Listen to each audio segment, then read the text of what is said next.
حج شروع ہونے سے پہلے 2 دن امام علی مقام مکہ مکرمہ سے کربلا کی طرف روانہ ہوئے۔ حج شروع ہونے سے صرف 2 دن باقی رہ گئے۔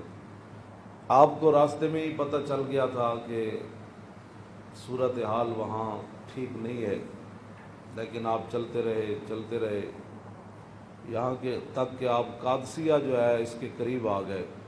حر بن یزید 1000 کا لشکر لے کر قادسیہ کے میدان میں آیا اور امام علی مقام کو اس نے آ کر روکا۔ 1000 کا لشکر لے کر اس نے امام علی مقام کو روکا۔ اس دوران نماز ظہر کا وقت ہو گیا۔ امام علی مقام نے حجاج بن مسروق الجوفی کو، جو آپ کے ساتھی تھے، فرمایا کہ آپ اذان دیں۔ جب اذان ہو چکی، اقامت کا وقت آیا تو امام علی مقام نے تہہ بند باندھا ہوا تھا اور آپ نے اوپر چادر اوڑھی ہوئی تھی، تو نماز پڑھانے کے لیے تشریف لائے۔ جب تکبیر تحریمہ ہو چکی تو امام علی مقام نے حر بن یزید کو فرمایا کہ اگر تو چاہتا ہے کہ ہمارے ساتھ نماز پڑھے تو تجھے حسین روکتا نہیں ہے، نماز پڑھ لے میرے ساتھ، اور اگر تو حسین کو چھوڑ کر دوسرے جگہ جا کر نماز پڑھنا چاہتا ہے تو جا کر نماز پڑھ لے۔ تو اس نے کہا نہیں، نماز تو میں آپ کے ساتھ پڑھوں گا لیکن معاملہ یزید کے ساتھ ہی رکھوں گا۔ یہ ہے وہ بات جو میں کرنے لگا ہوں۔ اس نے کہا نماز میں آپ کے ساتھ پڑھوں گا لیکن میں ملازم یزید کا ہوں۔ اس نے امام علی مقام کے پیچھے نماز پڑھی، اور نماز پڑھنے کے بعد پھر وہ امام صاحب فرمایا کہ یہ تمہارے خطوط ہیں۔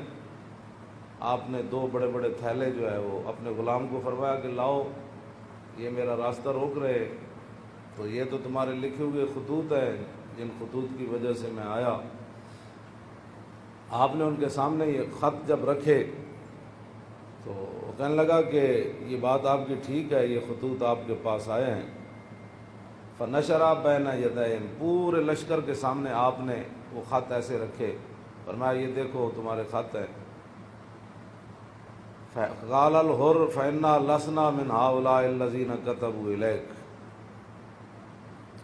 اور بن یزید کہنے لگا کہ میں تو نہیں ہوں نا جنہوں نے خط لکھے، اور نہ یہ فوج ہے جو ہم تو ملازم ہیں، ہم تو تنخواہ لیتے ہیں، کلمہ آپ کے نانا جان کا ضرور پڑا ہے لیکن تنخواہ کی مجبوری ہے۔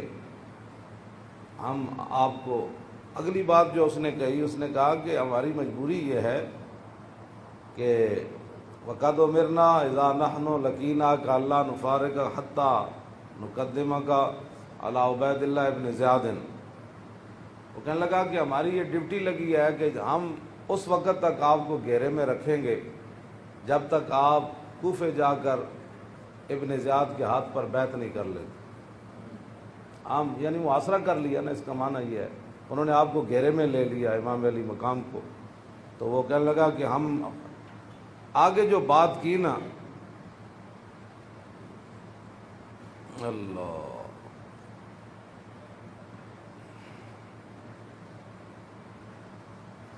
قال له الحسین اذن واللہ لا اتبعہ۔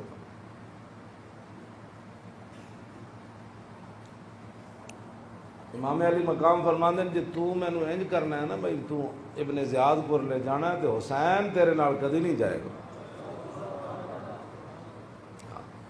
اے نہیں ہو سکتا کہ حسین نو تو گھیرا پا کے تے ابن زیاد تک ظالم دے دربار تک لے جائے، انج نہیں ہونا۔ فقال الحر اذن واللہ لا ادعوک۔ امام علی مقام بھی قسم چکی تے ملازمت کتنی عجیب چیز ہوندی، وہ اور بھی کہنے لگا واللہ میں تانوں چھڈنا پھر کوئی نہیں، تسی نال جانا پینا۔ فتراد القول 3 مرات۔ اللہ اکبر اللہ۔ ایک گل لمبی ہو گئی، امام علی مقام انہوں گل کرن ہوا کوئی جواباً گل کرے، پھر امام صاحب گل کرن پھر وہ جواباً گل کرے۔ جدو گل لمبی ہوئی وہ کہنے لگا سانو یہ تو حکم نہیں اسی تہاڈے نال لڑیے، لیکن اے حکم ضرور ہے کہ اسی تانوں اپنے گھیرے چوں چھڈ نہیں سکتے، تانوں مدینہ پاک بھی واپس نہیں جان دینا تے تانوں کوفے وچ جانا پینا۔ امام علی مقام نے جو اس کو بات فرمائی، فرمایا تو یاد رکھ حسین جان تے دے سکتا لیکن ابن زیاد دے دربار وچ نہیں جا سکتا۔